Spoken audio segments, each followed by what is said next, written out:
जी काका जी इलाज न पैसो आहे कोन्हे जेकी मां घर वारी ठीक आहे मां कुते खाधो अपन कयो हाँ जेकी मिनती है वो पूरी है बोले को कोई है काम करांदा थी अच्छा जो असांजो कोई कोई कमाम नहीं है की करो ये जीत या भी है उना नको खर्च नको आपको क्या करता पिथोरो में ज़हनी बीमारी में मुब्तला ॿिन ॿारनि जो इलाज न थियण सबबि बोरियत ख़ानदान सख़्त परेशान, मदद जी अपील।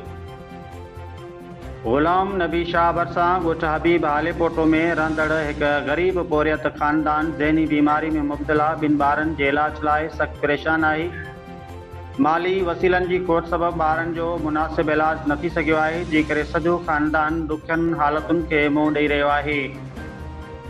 मुतासिर पोरियत नारायण मेंगवाड़ ॿुधायो त संदसि पुट प्रेम ऐं न्याणी भावती ज़हनी बीमारी में मुब्तला आहिनि। हुन चयो त प्रेम जो रवैयो कॾहिं कॾहिं गैर मामूली थी वेंदो आहे, जंहिं सबबि हू आस पास जे ॿारनि सां जहिड़ो करे वेंदो आहे। हिफ़ाज़ती सबबनि जे करे खेसि घर अंदरि रस्सी सां ॿधी रखणो पवे थो।